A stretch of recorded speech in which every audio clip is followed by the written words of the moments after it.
Hi there, my name's Catherine.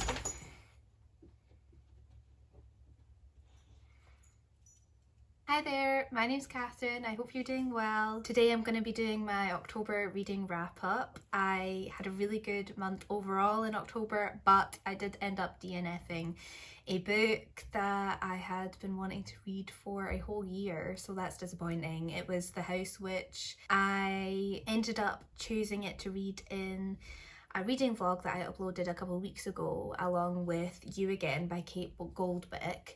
So if you're wanting some more in-depth thoughts on either of those books, you can check that video out. But in summary, the writing style just really wasn't for me, and the overall vibe of it wasn't for me. They just didn't meet my expectations, but I completely understand why people love this book, and it wasn't a bad book by any means. It just wasn't for me. So the first book I read in October was The Pumpkin Spice Cafe by Laurie Gilmore. I read it on my Kindle and it was so cute and so fun. It was a grumpy sunshine romance set in a small town, and it just ticked so many boxes for me. It follows a romance between a woman called Jeannie, who has recently inherited the Pumpkin Spice Cafe from her aunt in a small town called Dream Harbour, and Logan, a local farmer who has recently been unlucky in love. Despite their conflicting personalities and the strain that small town gossip is putting on their relationship, a budding romance ensues. This was giving major Gilmore Girls vibes, and I loved that. I liked both of the main characters, I liked the chemistry they had, I liked the supporting cast of characters, and I liked that the author set up some possible romances for future books. I think she's got 2 more books planned within this Dream Harbour universe, and I'm here for the couples that she's hinted towards. It also had a fun wee mystery going on throughout the story, which wasn't mind-blowing by any means, but it just added a little extra something to it. And overall, it wasn't a life-changing read, but it was really, really fun, and I was really satisfied with it, and it was a really nice way to start off October. The next book I read is in some ways the exact opposite of The Pumpkin Spice Cafe. I read Things Have Gotten Worse Since We Last Spoke by LaRocca. I think in my October TBR I may have called the author Erica LaRocca, which I apologise for. Every time I write it down I put Erica. I think it's because Eric LaRocca, and I just want it, my mouth just wants to go Erica LaRocca. Do you know what I mean? This is a short story collection. It's got 3 short stories in it. I don't usually pick up short stories collections, but I really enjoyed this. I liked that I could sit down and read a full complete story in one sitting. I liked that there was only 3 in this book, so there wasn't so many that I felt kind of overwhelmed to get through them all. So I think this is a good short story collection for someone who maybe wants to get into reading short story collections more, but please maybe read some trigger warnings before you go into it, and make sure you have the strongest of stomachs. I cannot emphasize this enough, especially for the first story. It was literally one of the grossest things I've ever read in my life. The first short story is Things Have Gotten Worse Since We Last Spoke, and whilst it disgusted me, it was my favourite out of the 3. It is written through a series of online conversations between 2 women who have met online, develop a relationship online, and the story kind of tests the limits of which someone will go to please the other person. The second short story was also very good, not as gross, but was quite horrifying. It follows a married couple who moved to a remote island after the tragic and gruesome death of their son, and one night on this island a strange man appears at their door. Things happen after that.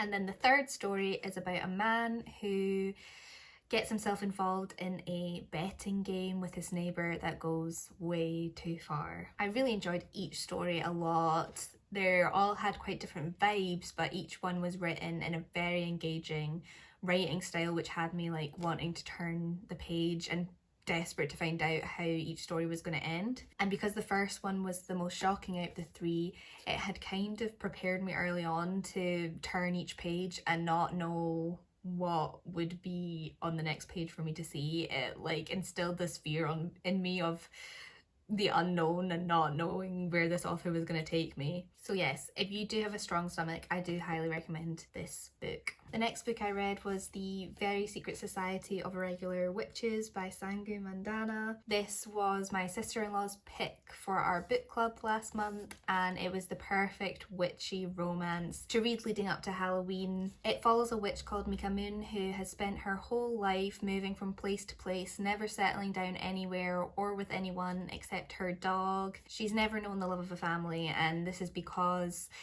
witches in this world try not to interact with each other or live too close to each other too much because it will draw too much attention to them from the general population. This all changes for Mika, however, when she's recruited to tutor 3 young witches who don't have a grasp on their powers and need help desperately. She ends up going to live with them at a house called Nowhere House, and she ends up finding her purpose through this, finding a home and people she can call family, and of course a love interest. This book was really, really sweet and a lot more emotional than I thought it was going to be. The cast of characters were really, really endearing and not hard to love them immediately, especially the children. I think it's often quite hard to write children well, but these 3 children were written really well. I liked each one of them. They all had different enough personalities and they all acted like children without verging on too annoying. The cast of characters were also really, really diverse, which I loved. And the romance was really cute too, but I do wish that it had been developed a bit more. I think the main focus of the story was Mika finding a family rather than the romance being the focal point, which is fine, but I love romance. The next book I read was Divine Rivals by Rebecca Ross. This book managed to both exceed my expectations and be not what I was expecting at all. This takes place in a fantasy world which is struggling with the effects of an ongoing war between 2 gods who have recently awoken after a century-long sleep, and it is written from the perspective of 2 young journalists, Iris and Roman, who work at the same newspaper, who are rivals for a promotion to become a permanent columnist at this newspaper. Meanwhile, Iris starts writing letters to her brother, who is currently missing on the front lines of this war, and placing them in her wardrobe where they mysteriously disappear. One day she does get a letter back through the wardrobe and she realizes that her letters have not been being sent to her brother after all. Who could they be being sent to, I wonder? When I say this book exceeded my expectations, it's because I love the overall vibe of this book. I love the world. I love the city of Oath. It felt very vibrant and alive to me. The characters of Iris and Roman were very endearing and likeable. It didn't take long for me to become invested in their stories at all. I also love the way the author chose to write the story. We've obviously got the main narratives from the perspective of the 2 protagonists, but then we also get to read their letters to one another, and we also get to read some newspaper articles that have been published, which I think was such a good way of giving the reader information about the world without getting bogged down in details of the war or info dumping on the mythology and lore of the world. I hate info dumping, but I know it is necessary, so I just always appreciate it when an author does something a little bit more inventive with how they tell us the information. It doesn't have to be mind-blowingly inventive, just something other than a paragraph after paragraph of being like, once upon a time in a land where there were gods that were warring and this god did this and this god did that. It's just a bit more interesting, you know? When I say this book isn't what I expected, it's because this was sold to me as academic rivals to lovers, and whilst that is in the story, when I read that trope, I think I'm going to get into a slow burn romance, and I love a slow burn romance. I love angst. I love the characters having to work to get to the juicy bits in a relationship. But in this book, their relationship progresses very quickly, and even though the academic rivals part is in the story, I don't think it's as prominent as how people sell this book. But overall, this was amazing. I really loved it and I cannot wait to read the sequel because this ended on quite the cliffhanger. The next book I read was You Again by Kate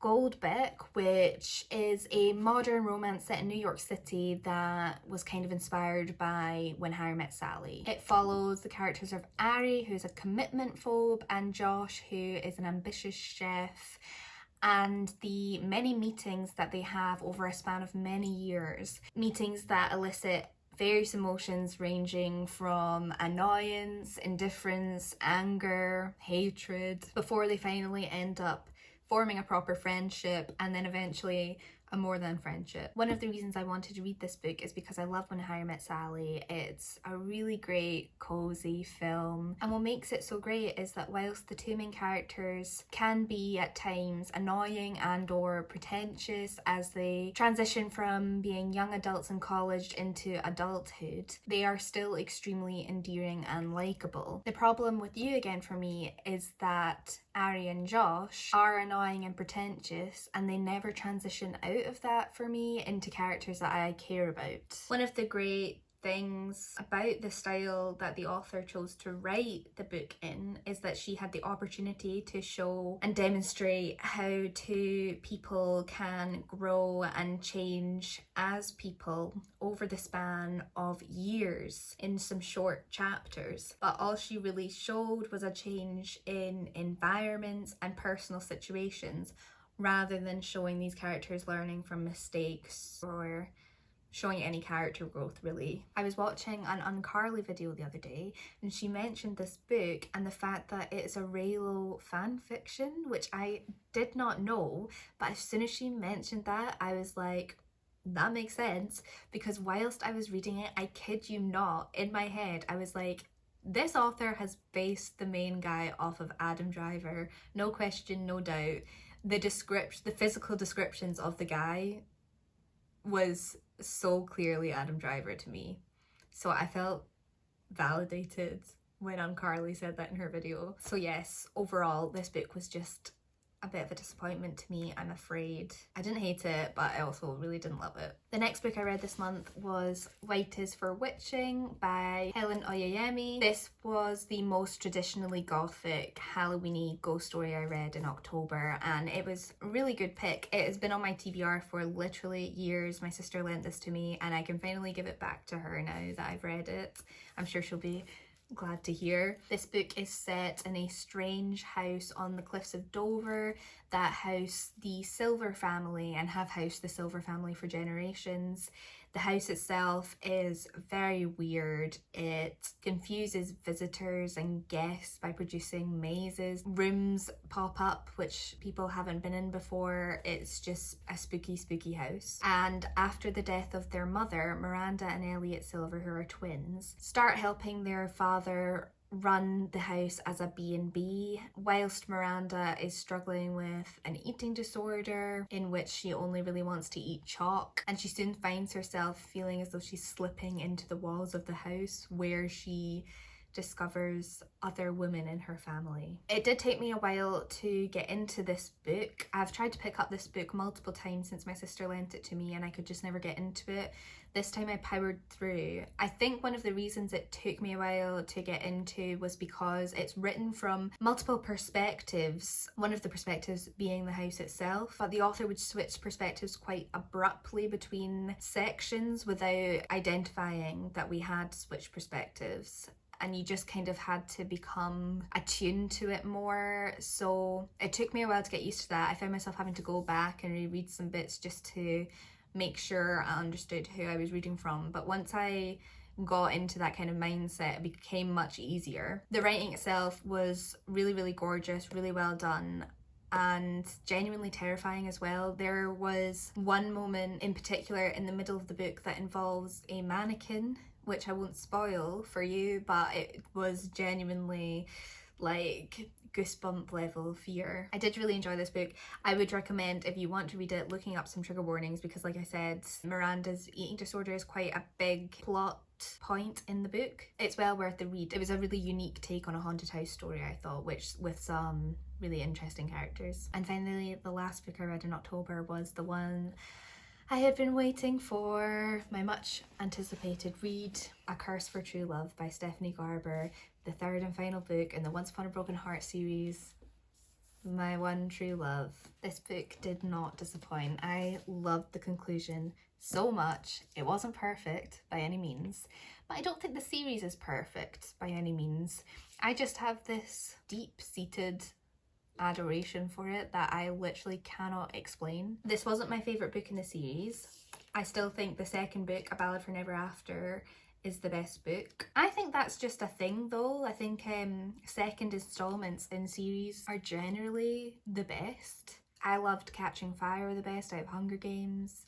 I loved Two Towers the best out of Lord of the Rings. I was talking to Alex about it, and I think it's because first books are always the setup. Second books, you know the characters, you're in, you can just enjoy the ride, but the third book is the conclusion, and a lot of the time conclusions can not be as satisfying as you want, or just having to wrap things up isn't always as fun as being in the action the whole time, which is what happens in second installments.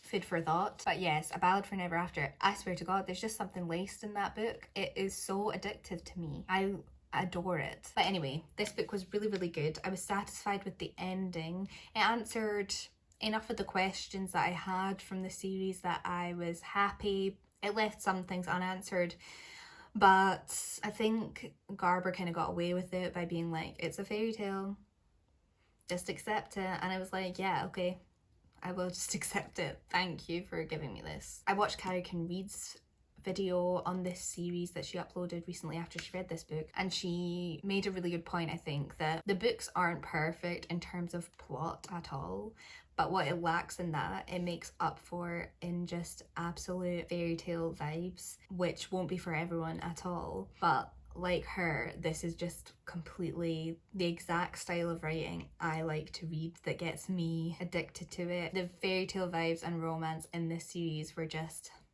unparalleled, man. I'm so sad it's over, and I'm even sadder that my copies don't match because I got this in hardbook and my other two in paperback. They don't match now. This book is so beautiful. Look at that. I think the only way I'm gonna be happy in life now is if I get the other two books in hardback too. I'm resigned to that fact. But yes, that's all the books I read in October. I am currently actually reading The Familiars by Stacey Halls, but I don't think I'm going to finish it in time to count it as an October read, so that'll be talked about in November. But I had a really good reading month overall. I had a really good time. The one thing I wish I had read actually is a thriller. I'm really in the mood for good thrillers right now, so maybe I'll read some thrillers in November or December. But yes, thank you so much for watching. I hope you have an amazing upcoming week, and I'll hopefully see you in the next video. Okay, bye!